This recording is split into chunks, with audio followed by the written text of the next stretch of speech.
नमस्कार विद्यार्थी मित्रांनो, आजच्या व्हिडिओमध्ये आपण काटकोन त्रिकोणासाठी त्रिकोणमितीय गुणोत्तर म्हणजे काय असतात, म्हणजे साइनचं गुणोत्तर असेल, कॉसचं असेल, टॅनचं, सेकचं, असे वेगवेगळी गुणोत्तर आहेत. ती गुणोत्तर कशी मिळवायची, त्याचबरोबर साइन, कॉस, टॅन यांचा परस्पर संबंध असलेली जी सूत्र आहेत ती सूत्र व त्याचशिवाय आपल्याला समजा साइन 30 असेल किंवा टॅन 45 असेल, कॉट 90 असेल, अशा ज्या किमती आहेत त्रिकोणमितीय गुणोत्तरांच्या, त्या किमतींचा जो तक्ता की ज्याच्यामध्ये जवळपास 30 किमती आहेत, तर त्या 30 किमती पाठ करायची तुम्हाला गरज नाही. अत्यंत सोप्या पद्धतीने त्या गुणोत्तरांचा तक्ता तुम्ही सहजरित्या मिळवू शकता. तर तो तक्ता सुद्धा कसा मिळवायचा हे आजच्या व्हिडिओमध्ये तुम्हाला बघायला मिळणार आहे. त्यामुळे हा व्हिडिओ तुम्ही शेवटपर्यंत पहा आणि चॅनेलवरती नवीन असाल तर चॅनेलला सबस्क्राईब करा, म्हणजे पुढच्या व्हिडिओचं सुद्धा नोटिफिकेशन तुम्हाला मिळेल. बघा, आजच्या या तासिकेमध्ये मी तुम्हाला कोणताही प्रश्न सोडून देणार नाही, पण आज जी माहिती आहे ती जर तुम्ही त्रिकोणमितीय गुणोत्तरांची माहिती मिळवली तर तुम्हाला पुढचा कोणताही प्रश्न सोडवणं अत्यंत सोपं जाईल. त्यामुळे हा व्हिडिओ तुम्ही शेवटपर्यंत पहा. चला तर आपण सुरुवात करूया. प्रथम आपल्याला या ठिकाणी काटकोन त्रिकोण दिसतो, बरोबर. या काटकोन त्रिकोणामध्ये बी कोन 90 आहे आणि आपला एक कोन आपण सी जो आहे त्याचं माप आपण थिटा मानलं. थिटा इथे पण असू शकतो, बरोबर, पण आपण सी थिटा घेतला. आता या थिटाच्या संदर्भातच त्रिकोणमितीय गुणोत्तर असतात, कळालं. मग आता आपल्याला माहिती आहे काटकोना समोरची बाजू जी असते ती कर्ण असते, किंवा हा तुमचा हायपोटेनस झाला, बरोबर. त्यानंतर थिटाच्या संदर्भात गुणोत्तर घेणार आहोत आपण. त्यामुळे थिटाच्या ही बाजू कशी आली, थिटाच्या समोरील बाजू, म्हणजे समोरील बाजू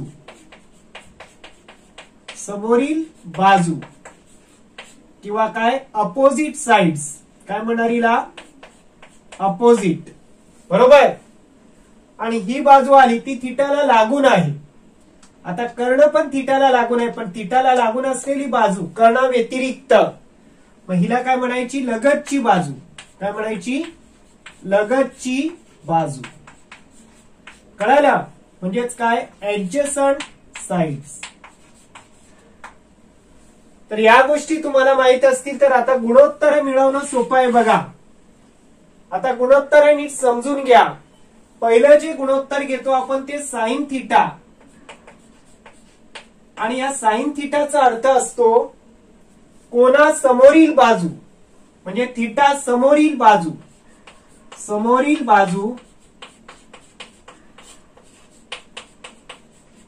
छेद काय, कर्ण, बरोबर. म्हणजे थोडक्यात कोणती साइड, अपोजिट साइड, बरोबर. Opposite side divided by hypotenuse. व समोरील बाजूचे कर्ण यांचं गुणोत्तर साइन थिटा असतं.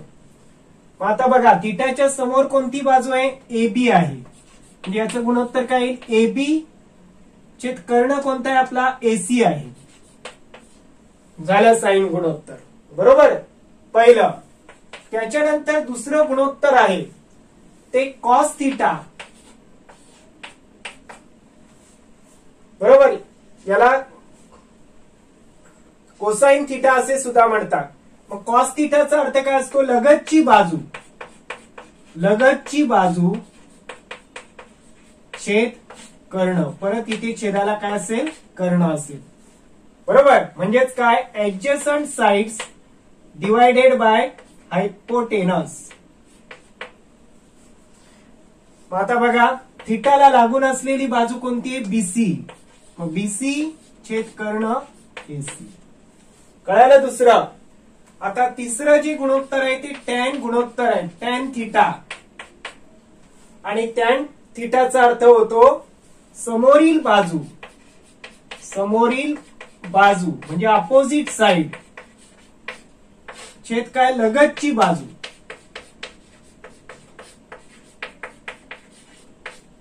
म्हणजे ऍडजसंट साइड्स म्हणजेच काय येणार समोरील बाजू कोणती आहे थिटाच्या AB आहे आणि लगतची बाजू कोण आहे BC. कळालं हे गुणोत्तर आली. आता याच्यानंतर पुढचं जे गुणोत्तर आहे चौथं ते साइनचा व्यस्त म्हणजे काय कोसेक थिटा. कोसेक थिटाचा अर्थ असतो साइनचा व्यस्त म्हणजे साइनचं उलट होणार. म्हणजे साइन काय समोरील बाजूछेद कर्ण आहे तर कोसेक थिटा काय होईल कर्णछेद समोरील बाजू. कर्णछेद समोरील बाजू बरोबर. मग याचा अपोजिट उलट याचा इनव्हर्स होईल AC अपॉन AB बरोबर.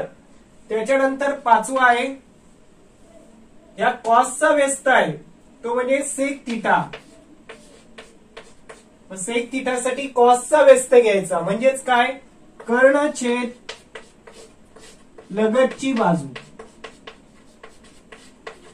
म्हणजे हायपोटेनस अपॉन ऍडजसंट साइड. आता बघा कर्ण कोण आहे तर AC आहे आणि लगतची बाजू काय BC आहे. हे तीनच महत्वाचे आहेत बाकीचे तीन तुम्हाला उलट करून लगेच मिळवता येतील. आणि बघा आता सहावं काय येणार मग सहावं कशाचं गुणोत्तर येणार तर कॉट थिटा. कॉट थिटा म्हणजे टॅनचा व्यस्त आहे. कळालं कॉट थिटा कशाचा व्यस्त आहे टॅनचा. कॉट थिटा बरोबर काय घेऊ शकतो आपण टॅनचा व्यस्त केल्यावर टॅनचा व्यस्त काय होईल लगतची बाजू छेदाला काय समोरील बाजू. बघा टॅनला उलट केलं आपण म्हणजेच काय येणार BC अपॉन AC. कळालं या प्रकारे ही गुणोत्तर आपल्याला मिळवता येतात. तरी 6 गुणोत्तरातली 3 गुणोत्तर माहित असतील. बघा साइनचा व्यस्त कोसेक थिटा आहे बरोबर. कॉसचा व्यस्त सेक थिटा आहे आणि टॅनचा व्यस्त कॉट थिटा आहे. मग आता आपण ह्या जोड्या लक्षात ठेवायच्या. साइन व्यस्त साइन थिटा व्यस्त कोण आहे cosec theta. Sine inverse cosec theta. Inverse याचा अर्थ अपोजिट किंवा ज्यांचं प्रॉडक्ट गुणाकार 1 असतो बरोबर. मग आता यावरून काय म्हणू शकतो व्यस्त आहे म्हणजे काय 1 साइन थिटा जर घेतलं तुम्ही लक्षात ठेवा 1 साइन थिटा घेतलं तर ते काय होईल कोसेक थिटा व 1 जर कोसेक थिटा घेतलं बघा सूत्र कशी तयार होतात. 1 कोसेक थिटा घेतलं तर कोसेकचा व्यस्त कोण येईल मग साइन थिटा. कारण व्यस्त एकमेकांचे असतात. याचा व्यस्त हा तर याचा व्यस्त हा बरोबर. हे पहिलं व्यस्त. आता काय दुसरं सेक थिटाचं व्यस्त सॉरी कॉस थिटाचं व्यस्त काय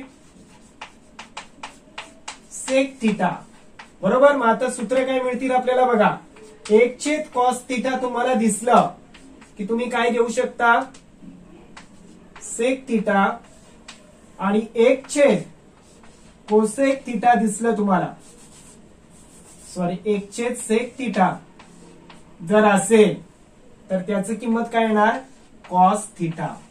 बघा या किमती आपल्याला वापराव्या लागतात. कळालं दुसरं. आता तिसरं एक आहे. तिसरं कोणाचं आहे तर टॅन आणि कॉट. टॅन थिटाचा व्यस्त किंवा इनव्हर्स याला इनव्हर्स पण म्हणतात. टॅन थिटाचा इनव्हर्स काय कॉट थिटा कॉट बरोबर.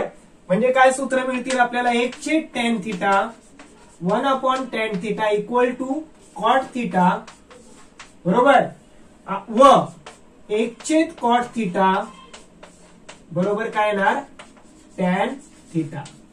बघा या इनव्हर्स वरून आपल्याला ही 6 सूत्र मिळतात.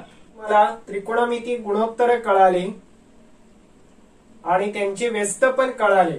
आता त्या व्यस्तांचा वापर करून आपल्याला त्रिकोणमितीय गुणोत्तरांचे जे किमती असतात 0 ते 90 पर्यंतच्या त्या सर्व किमती कशा मिळवायच्या त्याचा तक्ता पाहूया. बघा इथे आपण साइन पासून कॉट पर्यंत त्रिकोणमिती गुणोत्तर आहेत आणि ती 0 ते 90 आहे असा तक्ता आखायचा आधी.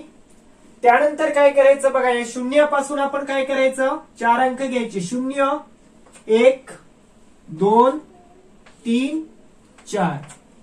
काय केलं मी, 0 ते 4, 1 ते 5 नाही करायचा. 0 1 2 3 4.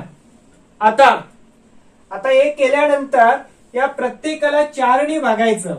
बरोबर, शेवटचा अंक 4 आहे म्हणून 0/4, 1/4, 2/4, 3/4 आणि 4/4. बरोबर. आता या प्रत्येक गुणोत्तराला जरा संक्षिप्त रूपात लिहूया. 0ला 4 ने भागल्यावर काय होईल, याचा काय राहील, 0 राहील.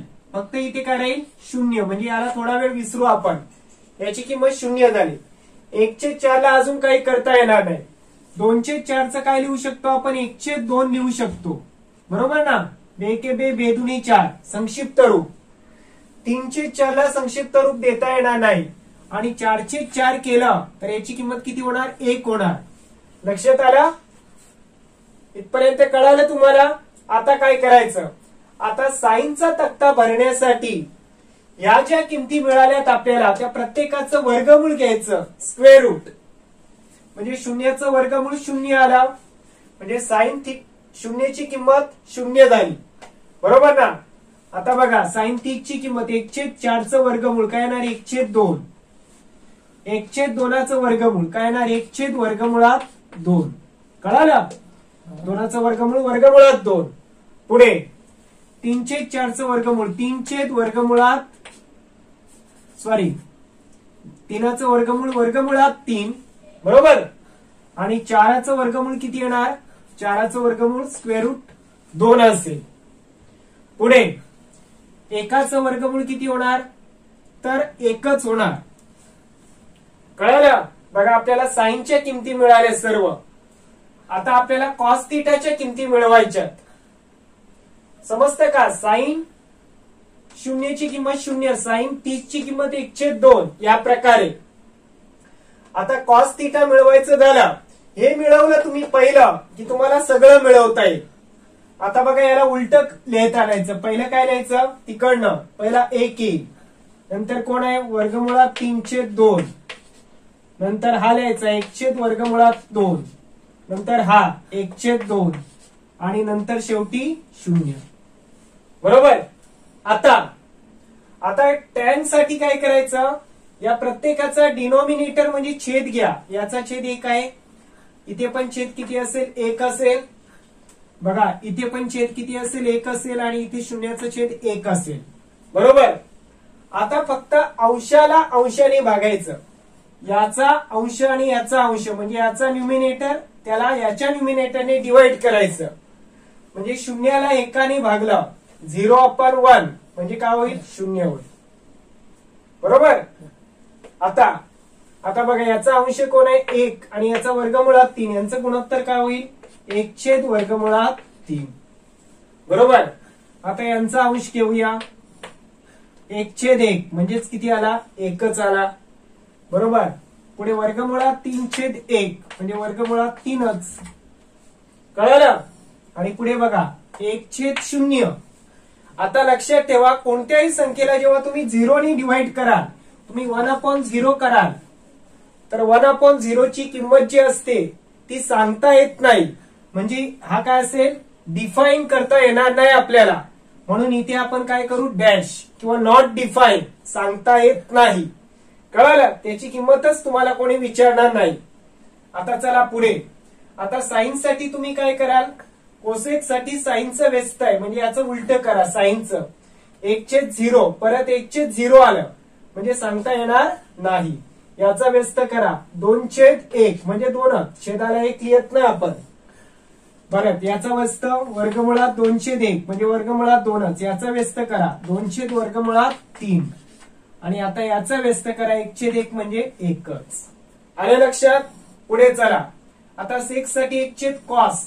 आता कॉसचा व्यस्त करू 1/1 म्हणजे 1च. इकडे काय येणार 2/वर्गमुळात 3. पुढे काय याचा व्यस्त करा वर्गमुळात 2. बरोबर. पुढे याचा व्यस्त करा 2/1 म्हणजे 2च. आणि पुढे 1/0 परत 1/0 आलं म्हणजे डिफाईन करता येणार नाही. पुढे चला कॉट साठी टॅनचा व्यस्त करायचा. टॅनचा व्यस्त बघा इथे टॅन आहे 1/0 झालं परत 1/0 म्हणजेच काय डिफाईन करता येणार नाही. पुढे काय याचा व्यस्त 1/वर्गमुळात 3चा व्यस्त काय वर्गमुळात 3/1 छेद 1 लिहित नाही. परत एकाचा व्यस्त 1च याचा छेद 1 काय म्हणजे याचा व्यस्त काय होईल 1/वर्गमुळात 3. कळालं. आणि आता तुम्ही म्हणाल याचा कसं व्यस्त कराल तर त्याचा व्यस्त करायची गरज नाही. कॉटचा अर्थ असतो कॉस भागिले cos theta upon sine theta. कारण टॅन म्हणजे साइन अपॉन कॉस असतो म्हणून कॉट म्हणजे काय असेल कॉस अपॉन साइन. आता कॉसच्या तर मग शेवटी काय येईल 0ला बदला 1 नाही तर 0च येईल. याची किंमत काय असेल शेवटी 0. ती मात्र व्यवस्थित लक्षात ठेवायची. आलं लक्षात. तर या प्रकारे त्रिकोणमितीय गुणोत्तरांचा तक्ता आपण सहज मिळवू शकतो. फक्त पहिल्यांदा ही स्टेप तुम्हाला मिळाली की बाकीच्या सर्व व्यस्ताच्या सहाय्याने सुद्धा काढता येतील. आलं लक्षात. बघा मित्रांनो साइन थिटा व्यस्त कोसेक थिटा आहे म्हणून काय करू शकतो आपण साइन थिटा गुणिले कोसेक थिटा बरोबर 1 असेल. लक्षात ठेवा कारण हे व्यस्त आहेत. दुसरं जर आपण कोसेक थिटा कॉस थिटा व्यस्त कोण आहे सेक थिटा म्हणजेच काय कॉस थिटा गुणिले सेक थिटा बरोबर पण काय असेल 1 असेल. आणि तिसरा टॅन थिटा व्यस्त काय इनवर्स कोण आहे कॉट थिटा म्हणजेच काय घेऊ शकतो आपण टॅन थिटा गुणिले कॉट थिटा बरोबर काय 1. आता यांचे मगाशी काही सूत्र पाहिले आपण 1 साइन थिटा कोसेक थिटा आणि 1 कोसेक थिटा साइन थिटा. बरोबर. या व्यस्ताची आणखी वेगळ्या प्रकारे सूत्र तयार होतात. आता हे झालं. त्यानंतर पुढचा संबंध आहे साइन कॉस आणि टॅन मधला की काय साइन थिटा त्याला जर तुम्ही कॉस थिटाने भागलं तर याची किंमत येते टॅन थिटा. बघा साइन भागिले कॉस टॅन. आणि मग पाचवं एक सूत्र मिळतं कॉस थिटा. याचं उलट केलं कॉस थिटा भागिले साइन थिटा केलं. आता इथे काय केलं आपण इनवर्स केलं ना कॉस वर घेतला आणि साइन खाली आणलं म्हणजे व्यस्त केलं. मग टॅनचा व्यस्त कोण आहे तर बघा टॅनचा व्यस्त कोण आहे कॉट म्हणजे याची किंमत काय होईल कॉट थिटा. आलं लक्षात. आता यानंतर थिटा व 90 वजा थिटा बघा थिटा आणि 90 वजा थिटा याची जी सूत्र आहेत ती कशी लक्षात ठेवायची तर यांच्यासाठी तुम्हाला जोड्या माहित असल्या पाहिजेत. बघा यांच्यासाठी जोड्या घ्यायच्या साइनची जोडी येईल कॉस बरोबर. त्यानंतर सेकची जोडी येणार कोसेक बरोबर. कळालं. आणि टॅनची जोडी लावायची टॅनसाठी काय राहील मग कॉट. बघा या पेअर जर किंवा जोड्या तुम्हाला कळाल्या तर आता थिटा आणि 90 वजा थिटाची सूत्र तुम्हाला सहज मिळवता येतील. बघा पहिलं इथे साइन घेऊ आपण. पहिलं काय येणार साइन थिटा बरोबर. साइन थिटा घेतलं तर कॉस काय येईल 90 वजा थिटा बरोबर. आता साइन साठी कॉस घेतलं तर कॉस साठी काय घेणार मग म्हणजे जर कॉस थिटा असेल तर काय घेऊ शकतो आपण साइन 90 वजा थिटा. बघा जोडी माहित असेल तर आपल्याला सूत्र मिळवता येईल. कळालं. आता पुढे 7वं. आता सेक घेऊ आपण म्हणजे सेक थिटा बरोबर काय येणार तर कोसेक 90 वजा थिटा. आणि मग जर आपण कोसेक घेतला कोसेक थिटा घेतला तर काय येणार मग सेक 90 वजा थिटा. कळालं. आणि पुढे जर आठवा आपण टॅन घेतलं म्हणजे टॅन थिटा घेतला आपण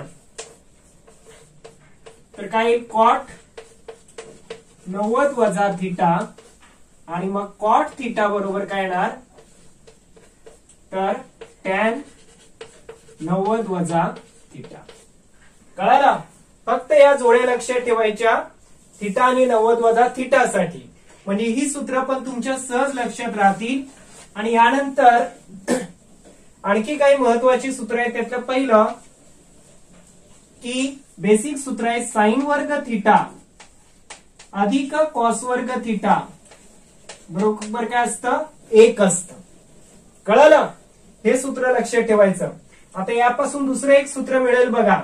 जर आपण या प्रत्येकाला साइन ने डिवाइड केलं म्हणजेच काय?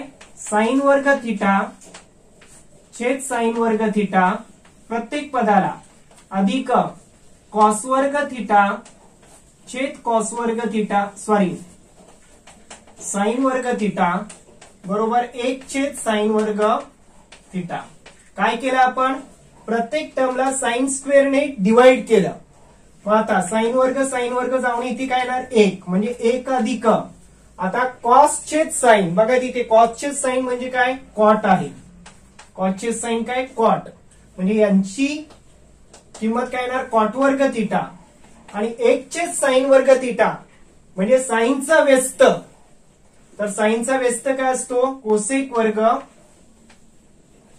थिटा. कळालं? कॉट छेद साइन कॉट लिहिलं म्हणजे 1 अधिक कॉट वर्ग थिटा बरोबर काय येणार? तर कोसेक वर्ग थिटा.